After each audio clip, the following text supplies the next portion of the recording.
हाय everyone, once again good morning. और आज हो रही है 15 जुलाई, लेकिन आज भी बहुत ही ज़्यादा खतरनाक बारिश यहाँ पर देखने चली हुई है। और जो सबसे ज़्यादा तबाही इसमें क्या रही थी वो थी 10 तारीख को, लेकिन आज भी इसी तरीके की बारिश यहाँ पर चली हुई है। तो लगता है वही चीज़ आज भी दोहराई जाएगी, लेकिन थोड़ी देर हम यहाँ पे वेट करेंगे, देखेंगे कि बारिश के हाथ आज कैसे रहते हैं। और 10 तारीख को हम सारे के सारे लोग घर छोड़कर भागे थे। बारिश के बाद मेरा फोन आज जाकर ऑन हुआ, क्योंकि लाइट बिल्कुल नहीं थी और ना ही पानी था। पानी तो मतलब अभी भी नहीं है, पानी की बहुत ज़्यादा दिक्कत है।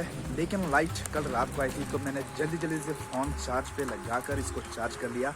अब पता नहीं कब आएगी कब नहीं। और धुंध इतनी ज़्यादा पड़ चुकी है कि कुछ दिखाई नहीं दे रहा। इसकी वजह से अगर बादल भी गरज रहे तो ऐसा लग रहा है कि पत्थर गिर रहे हैं, क्योंकि चारों तरफ से पहाड़ टूट चुके हैं। वो मैं आपको जब मौसम बिल्कुल साफ़ हो जाएगा ना तब दिखाऊंगा। और हो सके तो परे वाली ग्राउंड रिपोर्ट आप लोगों के साथ में शेयर करूंगा, क्योंकि सबसे ज़्यादा तबाही वहाँ पर हुई है। और यहाँ देखिए हमारे घर का सामने वाला ये भी बिल्कुल गिर चुका है और यहाँ से पड़ गई है पूरी की पूरी दरार। ये तो मतलब यहाँ पर ये पेड़ था, इसकी वजह से ये मिट्टी यहाँ पर पकड़ पाई है। यहाँ देख सकते हैं आप, दरार यहाँ से पड़ चुकी है, यहाँ से और बिल्कुल लास्ट तक।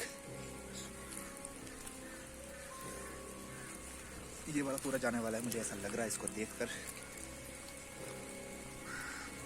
लेकिन हमने पेड़ काफ़ी ज़्यादा लगा के रखे हैं यहाँ पे, और ये भी चला गया है। देखिए पानी बिल्कुल इकट्ठा हो गया है। सो गाइस यार, अभी दूसरे के घर में जाएंगे हम दोबारा फिर से। ये रहा रास्ता बहुत ही ज़्यादा ख़राब, इस रास्ते की भी अपनी चुल मची हुई है यहाँ पे। ये आए हैं हम थोड़ी देर दूसरों के घर में बारिश रुकने तक। हम मतलब लोगों के घर में क्यों रहने आए हैं, इसकी मैं आपको पूरी की पूरी कहानी बाद में घर में जाकर बताऊंगा, जब तक कि बारिश थम नहीं जाती। गाइस अभी घर को वापस आ गए हम, क्योंकि बारिश थोड़ी सी थम गई है।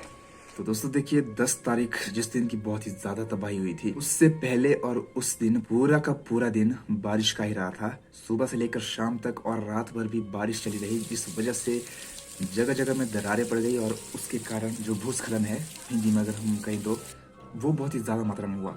और उस दिन की अगर मैं आपको स्टोरी बताऊं तो बारिश लगातार चल रही थी और साथ में थी धुंध, और उतने में टूट पड़ा सामने वाला ये पहाड़। और इसमें ऐसी आवाज हुई, उस वक्त का नज़ारा जो था बहुत ही ज्यादा खतरनाक था। इसने इतनी भयानक आवाज की, इतनी ज्यादा आवाज की, जैसे कि मतलब पूरा का पूरा पहाड़ ही टूटकर पूरे गांव के ऊपर आ गया हो। लेकिन जो ऊपर थोड़ा सा मलबा वगैरह था फंसा हुआ, वो उस पानी के साथ आ गया और बहकर आ गए नीचे यहाँ पर सड़क में, पहाड़ से गिरते हुए। और बहुत ही बड़ा नाला वहां पर बन गया, और उसके साथ बड़े बड़े पत्थर भी आए, मिट्टी भी आई, रेत बजरी जो भी सामान थे वो अपने साथ भाकर ले आता गया। और उससे बहुत ही ज्यादा आवाज हुई, तो सारे के सारे लोग इतने ज्यादा परेशान हुए और घर से बाहर जल्दी में निकले। कुछ कईयों ने तो मतलब चप्पलें भी नहीं पहनी थी, मैं तो खुद नहीं पहनी, मैंने बस आवाज सुनी और इतनी फास्ट भागा आप लोग समझ नहीं सकते। और सिर्फ 1 मिनट भी नहीं हुआ और हम पहुंच गए सीधे मंदिर के पास। लेकिन जैसे ही लोग घर से भागे, बहुत सारे लोगों को पता नहीं होता है, जैसे घर के अंदर सुनाई भी नहीं देता, तो चारों तरफ से सीटियां बज रही थी और हम भी उस सिटी को देख के परेशान हो गए। और ऊपर से ये हमारा तो सामने ही है, पहाड़ भी मतलब दिखता है और टूटते हुए भी हमें मतलब सब कुछ नजर आया। हमने मतलब सीटियां वगैरह बजाकर लोगों को थोड़ा सा अलर्ट किया कि जिनके भी घर इस पहाड़ के नीचे हैं वो थोड़ा सा सतर्क हो जाएं। लेकिन सारे के सारे लोग अपने घर से उठकर आए थे मंदिर के पास। हम तो खुद मतलब वहाँ पर एक दिन पूरा सोए, और उससे अगले दिन भी हम लोगों के घर में जाकर सोए। मतलब 2 दिन हमने लोगों के घर में बिताए हैं। जो ये मंदिर है, ये है ऐसे मतलब बड़ा सा पहाड़ है एक, उसके बिल्कुल टॉप पे। तो वहाँ पर पत्थर आने का खतरा थोड़ा सा कम रहता है। लेकिन जैसे ही हम पहुंचे थे मंदिर के पास, तो उसके बाद बहुत सारी बारिश फिर से आना चालू हो गई।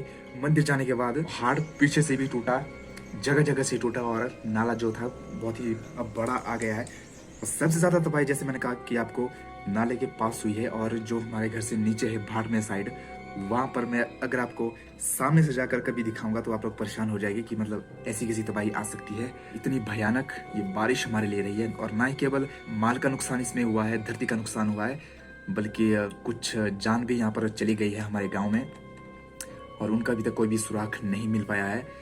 लोग मतलब ढूंढने में उसके बाद काफ़ी जुटे थे, लेकिन कुछ उतना खास मिला नहीं।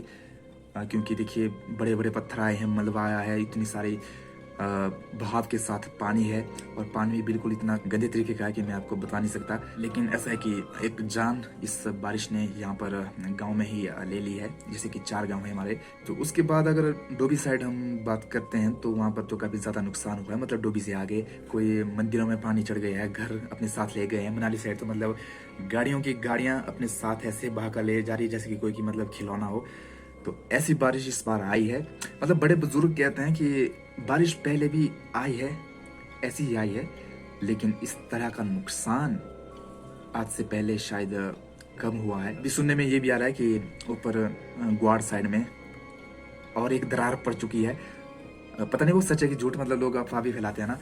लेकिन अगर वो दरार पड़ी होगी, अगर उसमें पानी गया, अगर वो ढह गया तो आधा तो जाएगा नाले साइड को और आधा उसका जो मलबा है ना वो आएगा पूरा मेहा गांव के ऊपर, और मेहा गांव फिर बन जाएगा बंजर सा टाइप का। क्योंकि देखिए प्रकृति है, प्रकृति की आपदा कुछ भी हो सकती है।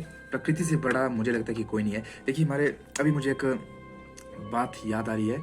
हमारे फाइनल ईयर में बीए फाइनल ईयर में एक सब्जेक्ट है ज्योग्राफी, और उसका एक विषय है डिजास्टर मैनेजमेंट। उसका पहला चैप्टर इस बारे में है कि भाई आपदा क्या है, कैसे होती है, प्राकृतिक आपदा क्या है और मानव निर्मित आपदा वगैरह, ये सारा चीज उसमें दिया हुआ है। और उसमें एक बहुत ही एक लाइन भी दी है कि बहुत सारे लोग मानते हैं इसको दैवीय रूप से ये घटना घटती है। शायद कहीं ना कहीं ये बात भी सच नजर होती दिख रही है हमें, क्योंकि मनाली की जो हडिम्बा माता है ना, ये भी मैंने एक पोस्ट पढ़ी थी, मुझे अचानक से मिली। पता नहीं ये सच है कि झूठ, इसका मतलब दावा मैं नहीं कर रहा अभी, लेकिन मैंने उसमें पढ़ा कि हडिम्बा माता द्वारा ये बताया गया है कि अगर मनाली वाले लोग नहीं सुधरे, ना केवल मनाली वाले बल्कि हम सभी जो भी पर्यटक है, हम है मनाली वाले लोग हैं, कुल्लू मनाली वाले जो भी लोग हैं, मतलब अगर ढंग से सुधरे नहीं, अपना आचरण सही नहीं रखें, अपने धर्म के अनुसार ना चलाएं इस जीवन को, तो बहुत ही ज़्यादा मुश्किल हो सकती है।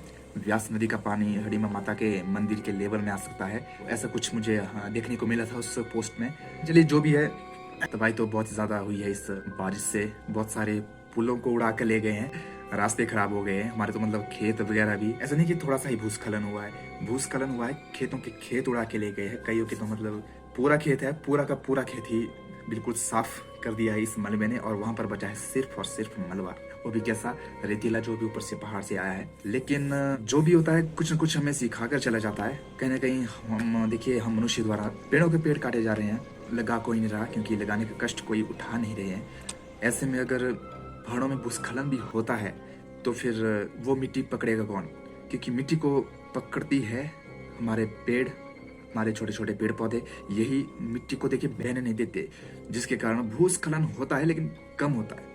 जैसे सामने वाले जो पहाड़ियाँ ना, वहाँ पे पूरे से लेकर परे तक पेड़ ही पेड़ है, और इस साइड बहुत ही कम भूस्खलन हुआ है। और हो गया कहाँ से? पेड़ है, जड़ें मजबूत है, इसकी वजह से सुविधाएं भी बंद थी और नेटवर्क भी नहीं था। नेटवर्क भी अभी 1-2 दिन पहले आया है, लेकिन खतरा भी बहुत ज़्यादा है। हमारे तो मतलब जो रोड है वो भी सारे के सारे ब्लॉक हो चुके हैं। एक जगह तो रोड, ऐसा रोड होता ना, ऐसा है, यहाँ पे मतलब खाई पड़ गई है, बाकी ओरे परे ही रोड है। और एक जगह, 2 जगह, 3 जगह, 4 जगह, मतलब इतनी जगह रोड खत्म है ना। अगर जल्दी से जल्दी रिपेयर नहीं हुई ये रोड, तो ऐसे में देखिए जो एक और समस्या है कि जो राशन पानी है, रोड की थोड़ी सी चलो सुविधा है, कच्चा रोड है, लेकिन फिर भी थोड़ी सी सुविधा हो जाती है और लोग अपने गुजारे के अनुसार ही लाते हैं राशन वगैरह, सिलेंडर वगैरह।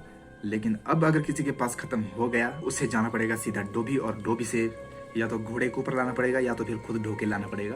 एक तरह से कह सकते हैं कि हम अभी पुराना जीवन व्यतीत कर रहे हैं। चलिए बहुत कुछ मतलब सीखने को भी मिला इस बारिश से। अपने आप को सुरक्षित रखिए, अभी भी मतलब खतरा है, हमारे यहाँ तो अभी भी खतरा है, पत्थर गिर रहे हैं रास्ते से जाते हुए। बहुत सारे लोग तो ऐसे हैं जगह जगह पे जिन्होंने कि अपने घरों को भी खाली कर दिया है, क्योंकि देखिए ऐसी स्थिति में घरों को खाली करना भी पड़े तो करना चाहिए, क्योंकि घर दोबारा भी बन सकते हैं अगर आपकी जान सुरक्षित है तो। और हो सके तो अपने परिवार के साथ इस वक्त रहिए, ओरे परे बिल्कुल ना जाएं। क्योंकि देखिए मैं आपको एक बात अभी बताऊं कि जब हम मंदिर के पास गए थे तो बहुतों के परिवार वाले घर में नहीं थे, क्योंकि देखिए होता है बहुत सारे लोग पढ़ाई करने जा रहे हैं, बहुत सारे बच्चे हैं वो दूर हैं, बहुत सारे बड़े हैं वो काम करने के लिए घर से बाहर जाते हैं, घर से बाहर निकलते हैं। ऐसी स्थिति में वो भी फंस चुके थे, तो काफ़ी ज़्यादा लोग वहाँ पे रो रहे थे, चीख रहे थे, चिल्ला रहे थे। तो बहुत ही मतलब अच्छा नहीं लगा उस वक्त। प्रकृति के आगे किसकी चलती है, किसी की नहीं चलती। इसलिए प्रकृति को जितना हो सके बचाएं, जितना हो सके सुरक्षित रखें, दूषित ना करें। ज्यादा से ज्यादा पेड़ हमें लगाने चाहिए। इसके लिए देखिए हर संस्था को, पंचायत को, हर विभाग को गाँव-गाँव जाकर ना लोगों को मोटिवेट करना चाहिए, क्योंकि मोटिवेशन की भी एक थोड़ी बहुत जरूरत होती है। पेड़ों के फायदे लोगों को बताएं कि भाई ऐसे ऐसे फायदे हैं। हमें ना सिर्फ मिट्टी की पकड़ मिलेगी, इतनी बढ़िया ऑक्सीजन मिलेगी, अच्छा वातावरण मिलेगा, बढ़िया बारिश मिलेगी, ना ही ऐसा मिलेगा कि बारिश आ गई तो एकदम से आ गई तो फिर बिल्कुल सूखा ही पड़ गया, थोड़ी सी घास भी उत्पन्न नहीं हो रही है। ये तो बताना चाहिए। और अगर बताएंगे तो अगर 50 लोग भी है तो कम से कम 10 लोगों के मन में तो ये बात आ ही जाएगी कि हाँ इसका कुछ फायदा है, जो कि मतलब समझेगा। मतलब ये लेक्चर मैं इसलिए दे रहा हूँ क्योंकि थोड़ी बहुत मुझे पेड़ों की अहमियत पता है। अभी मैं आपको थोड़ी देर बाद मिलूंगा, क्योंकि कभी भी खतरा हो सकता है, तो वैसी आवाज़ वगैरह बिल्कुल नहीं चाहिए। खतरा चारों तरफ है, तो अपनी सुरक्षा अपने हाथों में है। और अभी तक हिमाचल प्रदेश में बहुत ही ज्यादा जान माल का नुकसान तो देखिए हुआ है।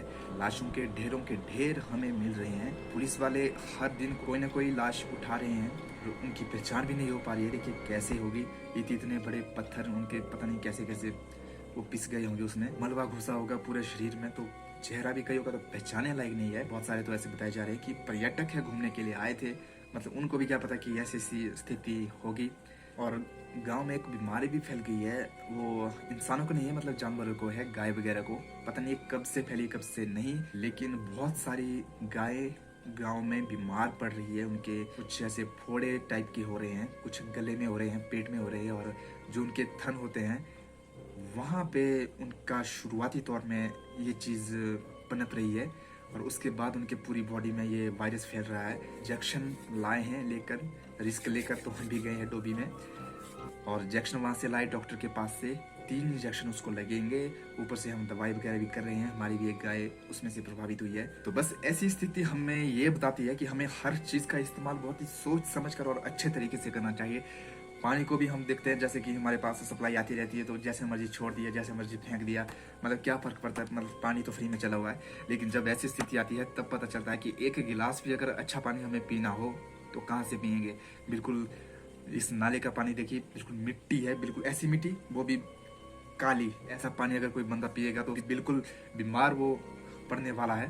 प्रकृति कभी अपना रूप दिखाएगी तो इस तरीके से दिखाएगी, और उससे पता चलेगा कि मनुष्य की वास्तव में औकात क्या है। लेकिन थोड़ा सा एंजॉय भी कीजिए अपनी इस लाइफ को, बिना मोबाइल के, बिना सिग्नल के, बिना बिजली के कैसा जीवन व्यतीत होता है। अगर आप इस चैनल पर नए हैं तो चैनल को जरूर सब्सक्राइब कीजिए। अगर आपको वीडियो अच्छी लगती है तो आप सब्सक्राइब कर सकते हैं, नहीं अच्छी लगती है तो आप लोग अनसब्सक्राइब करके भी जा सकते हैं। मिलते हैं अगली वीडियो में, तब तक के लिए जय श्री राम।